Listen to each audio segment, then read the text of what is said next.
Hi, this is Bill Free. I continue with the series of A Journey with Mooji. And the guest you're about to hear is one of my favorites. She is such a delightful interview. She's such a delightful being. And her presence on Sahaja is palpable.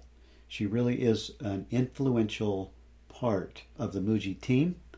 And she is just, when you see Krishnabai, if you see her in person or if you see her online on one of the satsangs, the first thing you notice is that she is just the presence of pure joy. You'll see this. So join with me in welcoming our friend, Krishnabai. I have a guest with me today that is just amazing in her presence, and I met this woman 3.5 years ago also, and at Sahaja in Portugal.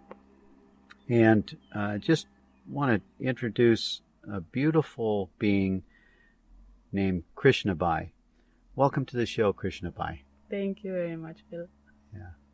This is a great privilege for me to be able to interview you and to have this one-on-one experience. Just really reflecting on the journey with Mooji, which is the title, the theme of this series.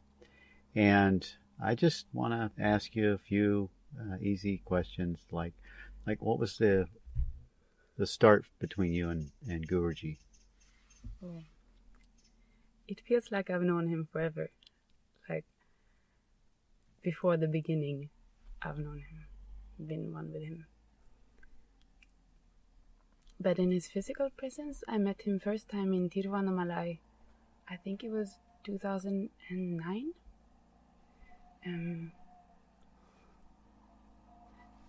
A friend invited me to come to Tiruvannamalai.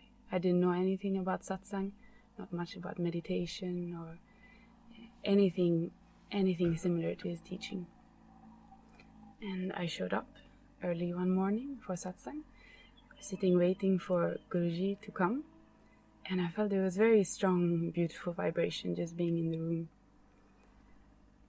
And then after some time, Guruji entered the room, went up on the stage, and I remember seeing him and just overflowing with joy and love, and tears was just pouring out of my eyes. I said, oh my God, finally I meet you again.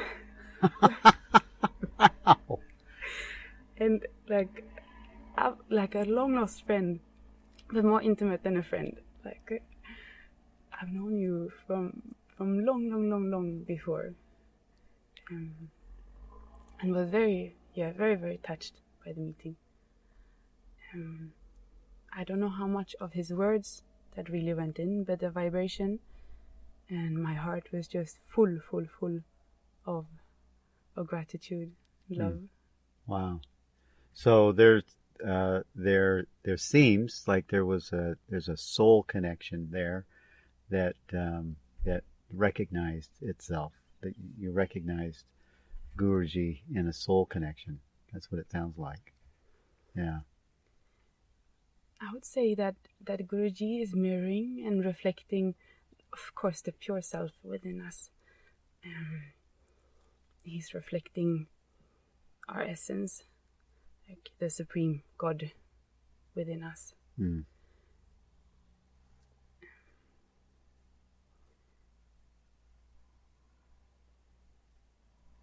Yeah, which is very rare. Yes. And you were in India as a tourist? You were there, living there? Do you want to hear the long story? Just the short version of the long story. Okay. It actually began, I was studying in college in Sweden, in my country. I was 18 years old, and we were invited to come to India for 2 weeks to make a little project, to write a paper about something. And my teacher was presenting different subjects. Some people were writing about children or poverty or different cultural differences between India and Sweden and so on. And then she showed me a photo of a sadhu. And I thought, oh my God, what kind of being, what being is this? And feeling quite touched. And she was saying, this is like a monk, is somebody who's dedicated his or her life to God. And at that time, I didn't know anything about, say, meditation or yoga, or even like the search for God was kind of a new concept for me as well. And we were invited to go to India, and I decided to write about the term guru, so a spiritual master, which she advised me to do. And then in India, she set up a few appointments. I was doing a few little interviews for my project. We were staying in a city called Mamallapuram, which is pretty close to Tiruvannamalai. So we did a few interviews there, and then she set up a meeting with a man in Tiruvannamalai, a sadhu in Tiruvannamalai. So for one day we went there, and I was to do this interview. And like, I was completely like a blank palette at that time. Didn't have any background to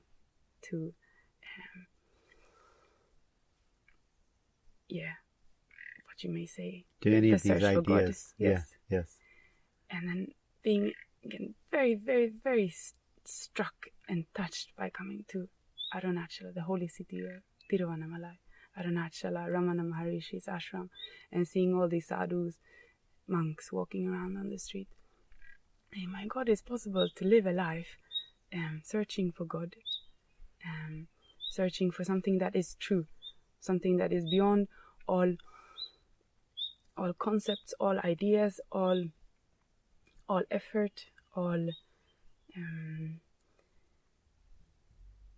projections, all not basing one's life upon future or past, but to find something that is true right here and now. So yes. That's how I was introduced to Tiruvannamalai. Yes. And then a few years later, I was traveling in India, and a friend again reminded me about this place and said, you should come. And there's this man here giving satsang called Mooji.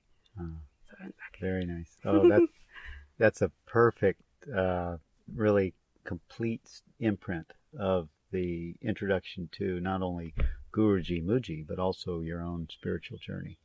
Thank you. That's beautiful. Yeah. Well, Krishnabai, I met you. You were actually, I feel that you were like the first or second person that I met here at Sahaja when I came. You were very much in helping to organize and setting up tents and telling us where to camp and telling us where the different areas of Sahaja were. You were driving some kind of vehicle. Yes. And you were very much in leadership of the beginnings of Sahaja, and as a sort of in my mind, you were an overall project manager, and sort of everyone was getting their feet. Everyone was sort of figuring out their own role on Sahaja as it was unfolding. And now it's 3.5 years later, and you are a personal assistant to Guruji, along with another disciple that I interviewed. I love her, Lakshmi. Yes. And you guys are just amazing. You're just such a complement in harmony to the movement that is showing up in Mooji as Guruji. And you're just right there with him in every step of the way and implementing ideas that drop in. And I know that you guys' essence is part of Sahaja as well. And it's just a real privilege for me to be able to interview you and to have this close relationship of just seeing where you've come from and now where you are and where Sahaja is, and getting ready for a couple of big retreats. And this is like you can't see all of the different, what do you call these it's almost like little towns, the Himalayas and and the Sacha, Saraswati, and where we are now, Parvati. Paravati, Yes.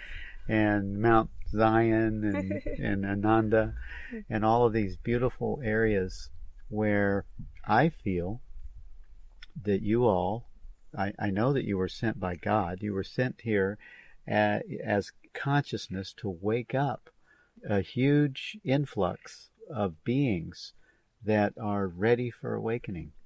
This is, to me, is like an incubator and an activator for people to take their place as divine beings of the universe, to wake up. And this whole Mooji he's just following his intuitive every step of the way. So what's it like to be assistant and like co-creator with Guruji of Sahaja? What is that? What is it like for you? It's nice hearing you put it in this way. Actually, I don't feel I'm doing anything. Of course. I'm just here. And then whatever is needed in the moment kind of arises by itself. Yeah. I would say I keep my head at Guruji's feet, and then somehow he guides me from within. And I let this yes for truth just burn in my heart. Yes. And that takes care of everything. I have always seen that with you. I have always seen the fire burning in your heart. It's reflected as a glow right out of you. Yeah. So I really get that. With a master like him, it's impossible to be at any other place, to not have this fire burning. Yeah. Yeah, I see that. He's the sun himself. So we're like little stars around. Yeah. Yeah, that's good. And what is your general feeling during the day when you're working, doing activity of Sahaja? What does that feel like for you? Well, from now I would say that emptiness is here, and from this just tremendous love and joy is pouring out, and like complete devotion to Guruji, like choicelessly.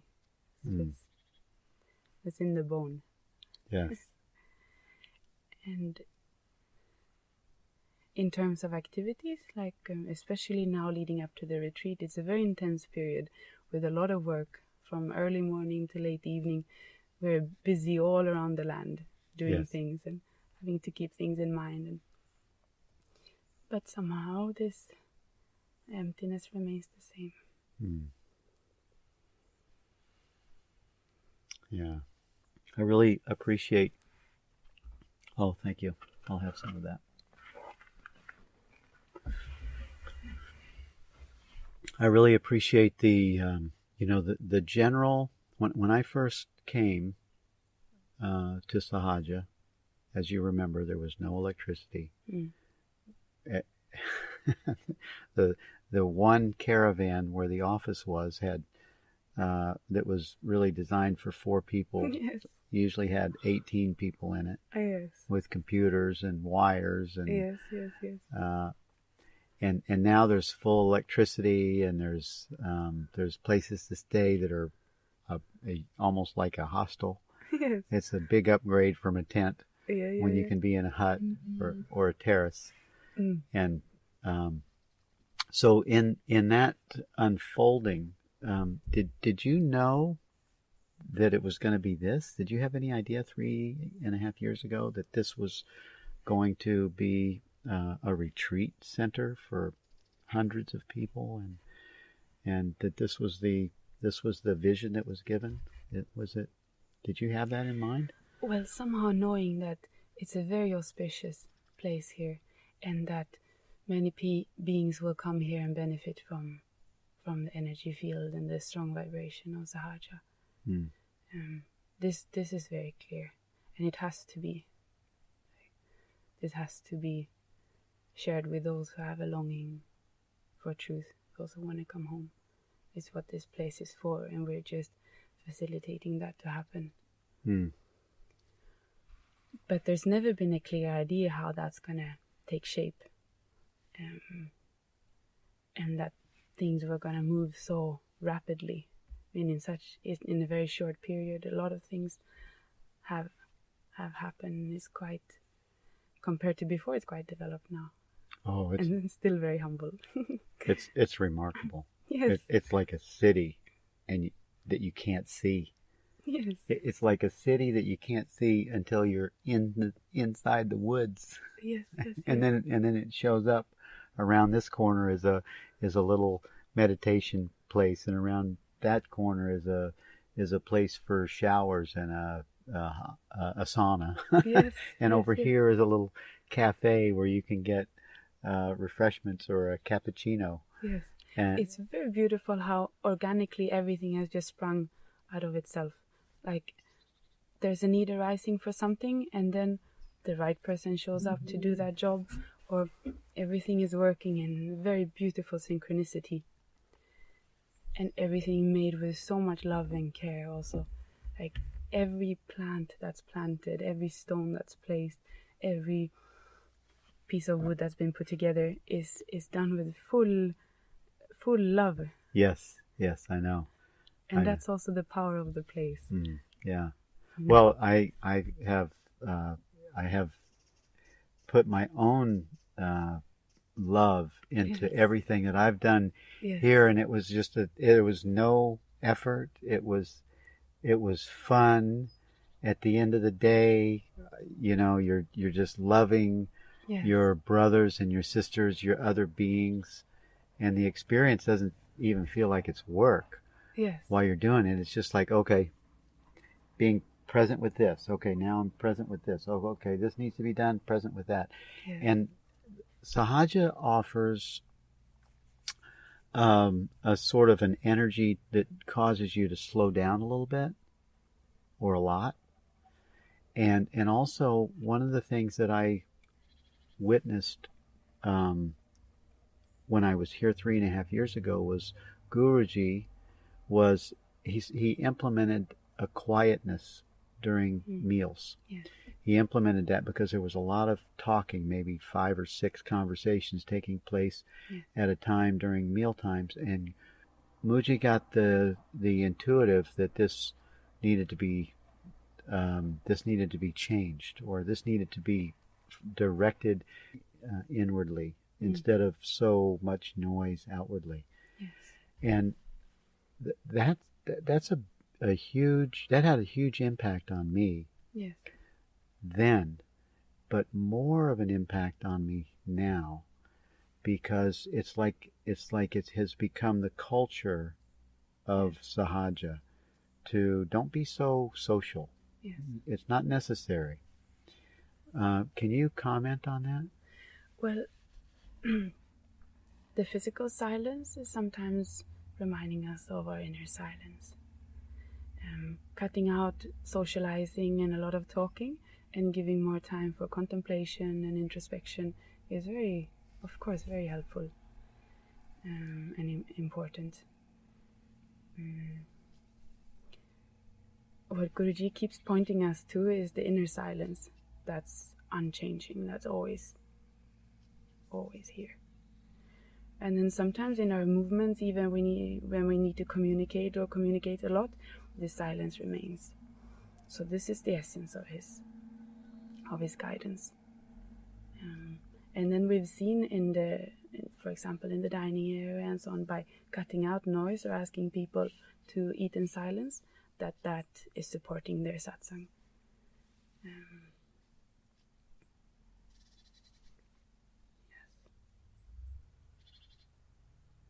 What else can I say? It's a very important point there, that this silence remains unchanged. And whether you're very busy, then or even working very hard, then that this silence is unchanged, and it's what you are. It helps you to, for me, and I love the way you just explained it, because there is a palpable, direct experience of the self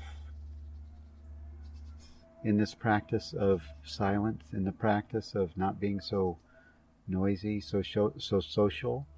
And for me, it helps me to, like, I notice when I come to Sahaja that if I'm eating my meal, I want to be right with it. Yeah. I want to be with, okay, I don't want to pick up my phone and see if I have messages while I'm chewing my food, Yes. because that's completely taking me out of the being present. So I'm moving right over to the mind. But not necessarily. Sometimes you might be doing 15 things at the same time, but it's just the functioning, but you remain the same. Oh, okay. I was making up a discipline for myself to, okay, well, if I'm with my meal, I need to be with my meal, not with my phone in my meal, and start thinking about 5 other things that need to be done. Yes, because you see, presence doesn't mean that you're in the physical way, that you're present, say, with your body and present in time, but presence means what you are, what you timelessly are. And then whether your actions, or maybe your mind needs to be, you use your mind as your tool, and it may have to be very, very active also, but you remain untouched. I see very much in my work, it's been a good practice, like, especially in this time when it's very busy. My phone is hot all the time. I'm on the phone, and when I'm eating also, or when I'm doing things, you're doing many things at the same time. Mm-hmm. But just stay as the silence. Mm. And then these things are taking care of themselves very beautifully. Mm. Very, very beautifully. Well, thank you for giving me that insight into what I was putting a limit. Yes. Yeah. And then you let your mind be your tool. You use it when you need it. When you don't need it, you let it rest. Mm-hmm. And you just stay empty. Yeah. It works very, very beautifully. So we're wrapping up our interview, and thank you so much for coming on the show. And I would just ask you if you had anything to invite our listeners that are all over the world to consider in their own journey in awakening. What kind of insight might you give these ones that are listening?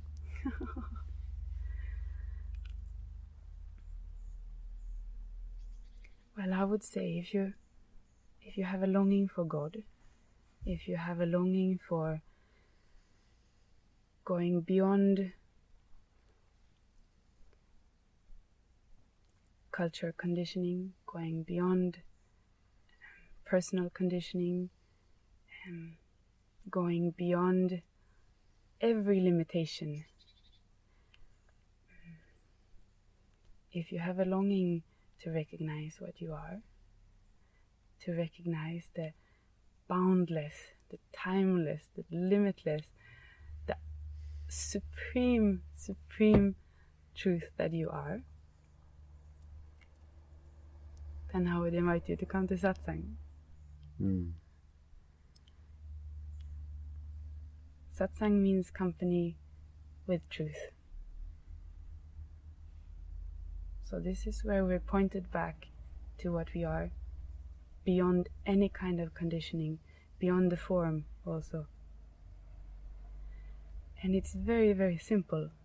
Everyone can do it. Mm. Because you are this already. Yes. Thank you. So go to Mooji.org and look up where just the different events that are available, and make your way to Sahaja for a retreat if you have a chance to, or Zimar, or see Guruji in London at one of his satsangs there, and you can also, he has hundreds of YouTube videos that you can watch, and you can just allow the pull to bring you back home to God, where you never left. Yeah. Yeah. This series that I'm so happy and so joyful, Journey with Guruji Mooji. Thank you, Krishnabai. Thank you, Bill. This has been awesome. Very nice. Very nice, Rishi. This is A Journey with Mooji. We'll be right back.